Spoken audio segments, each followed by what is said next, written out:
નમસ્તે બાળકો. કેમ છો બધા? મજામાં? સરસ. ચાલો આજે આપણે સરસ મજાની વાર્તા સાંભળવાની છે. બધાએ વાર્તા સાંભળવી ગમે છે? સરસ. વાર્તાનું નામ છે દીકરીના ઘરે જવા દે. અરે બધાએ સરસ વાર્તા સાંભળવાની છે ને? વાર્તાનું નામ છે દીકરીના ઘરે જવા દે. એક હતી ડોસીમાં. કોણ હતી? ડોસીમાં જંગલની બાજુમાં રહેતી હતી. ક્યાં રહેતી હતી? જંગલની બાજુમાં. ને જંગલથી થોડે દૂર તેની દીકરીનું ગામ હતું. ક્યાં હતું? જંગલથી થોડે દૂર તેની દીકરીનું ગામ હતું. તેને એક દિવસ વિચાર આવ્યો કે મારે મારી દીકરીના ઘરે જવું છે. અને રસ્તામાં જંગલ આવે છે તો હું કેવી રીતે જાઉં? ત્યારે ડોસીમાં વિચાર કરે છે કે હવે જંગલમાંથી મારે મારી દીકરીના ઘરે જવું છે તો હું કેવી રીતે જાઉં? પછી ડોસીમાં ગભરાયેલા જંગલમાં જાય છે. અને જંગલમાં કોણ મળે છે? વાઘ મળે છે. કોણ મળે છે? વાઘ મળે છે. જો આ જંગલમાં કોણ મળે છે ડોસીમાને? વાઘ મળે છે. વાઘ મળે છે ત્યારે વાઘ ડોસીમાને કહે છે એ ડોસી ઊભી રહે. તું ક્યાં જાય છે? હું તને ખાઈ જાઉં. ત્યારે ડોસીમા એ વાઘને કહે છે કે વાઘભાઈ તમે મને ખાશો નહીં. હું મારી દીકરીને મળવા જાઉં છું અને મારી દીકરીના ત્યાં જઈ અને સારું ખાઈશ અને પછી તમે મને ખાઈ જજો. તો પેલો વાઘ કહે છે ના, હું તને હમણાં જ ખાઈશ. ત્યારે ડોસીમા કહે છે દીકરીના ઘરે જવા દે, તાજું માજું ખાવા દે, લાડુ પેડા ખાવા દે, પછી તું મને ખાઈ જજે. એ કહે છે. ત્યારે વાઘ કહે છે સારું તું જા, પછી હું તને પાછી આવીશ હું ખાઈ જઈશ. એવું કહે છે. ત્યારે પાછા આવે અને ખાઈ જજે એવું કહે. અને પછી ત્યાંથી આગળ જાય છે.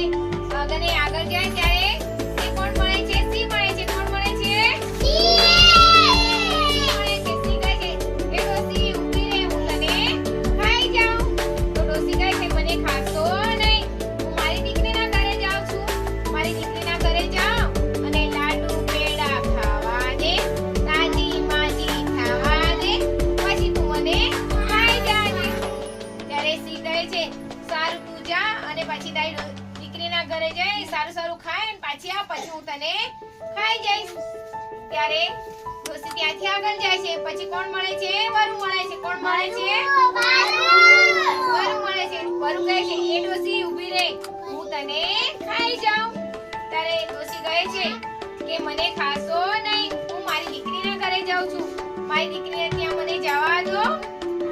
હે ને? મારી દીકરીને ત્યાં દીકરીના ઘરે જવા દો, લાડુ પેડા ખાવા દો, તાજી માજી ખાવા દો, પછી તમે મને ખાઈ જજો. એવું કહે છે. ત્યારે વરુ કહે છે સારું તું જા. એવું કહી ડોસીમાં આગળ જાય છે. તે રસ્તામાં ડોસીમાને અનેક પ્રાણીઓ મળે છે અને બધા તેને રોકે છે વારા ફરતી. ત્યારે ડોસીમા રસ્તામાં જઈને શું કહે છે? દીકરીના ઘરે જવા દો, લાડુ પેડા ખાવા દો, તાજી માજી ખાવા દો, પછી તમે મને ખાઈ જજો. એમ કહી ડોસીમા ત્યાંથી જંગલમાંથી બહાર નીકળી જાય છે અને તેની દીકરીના ત્યાં પહોંચી જાય છે. દીકરીને ત્યાં પહોંચી જાય છે અને પછી ડોસીમા તો તેની દીકરીના ત્યાં બહુ જ બધા દિવસ રહેવા લાગી. અને દીકરીના ત્યાં દીકરી તેને સારું જમવાનું બનાવીને ખવડાવે છે. શાક, પૂરી, મીઠાઈ, જલેબી બધું સારું ખવડાવે છે તેની દીકરી તેને. તો તેની દીકરી કહે છે માં તું અહીંયા રહી છે તો ખરી, પણ તું ગભરાયેલી કેમ છે? તો એની ડોસીમાને કહે છે તેની દીકરી કે બેટા હું જ્યારે હું અહીંયાથી જઈશ મારા ઘરે તો રસ્તામાં મને બહુ બધા પ્રાણીઓ મળ્યા હતા. એ બધા મને કહે છે કે તું પાછી આવીશ તો હું તને ખાઈ જઈશ. એવું કહે છે. તો હું પાછી જઈશ તો મને ખાઈ જશે તો હું શું કરીશ? એમ કહે. તો એની દીકરી કહે છે માં તું ગભરાઈશ નહીં, તને કોઈ નહીં ખાય. આપણે ત્યાં એક પણ ખોલ્યું છે, એમાં હું તને બેસાડી દઈશ અને એનું ઢાંકણ બંધ કરી દઈશ અને અહીંથી ગભરાઈ દઈશ. એટલે તું જંગલમાં પહોંચી જઈશ અને કોઈ પણ રોકશે એટલે તારે આટલું કહેવાનું. તો એમ કરી દીકરીને તેની ડોસીમાને એ ભણકોરિયામાં બેસાડી દે છે ને ઢાંકણ બંધ કરી દે છે અને ભણકોરિયું ગભરાઈ જાય છે. ત્યારે રસ્તામાં એને કોણ મળે છે? વાઘ મળે છે. વાઘ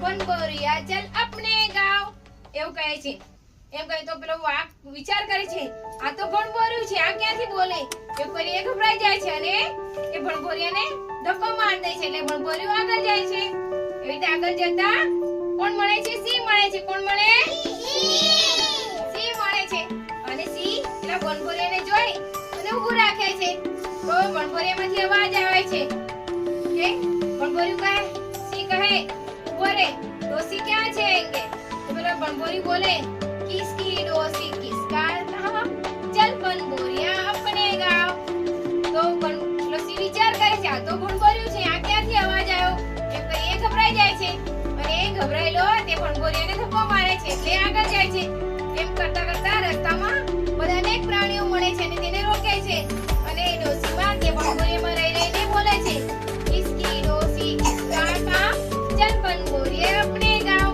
એવું કહે છે એટલે ભણભોરિયું ગભરતું ક્યાં જાય છે જંગલની બહાર નીકળી જાય છે અને જંગલની બહાર નીકળી જાય એટલે ડોસીમાં જંગલની બહાર જતા રહે અને પોતાના ગામમાં પહોંચી જાય છે અને ગામમાં જેવી પહોંચે એવી જ ડોસીમાં એના ઘરે જઈ અને દરવાજો ખોલી અને ઘરમાં ઘૂસી જાય છે અને બધા પ્રાણીઓ જંગલમાં જોતા જ રહી જાય છે અને ડોસીને તેના ઘરે જતી રહેતા જોવે છે એટલે બધા પ્રાણીઓ નિરાશ થઈ જાય છે અને બધા પોતપોતાના જગ્યાએ જતા રહે છે બધાને મજા આવી વાર્તામાં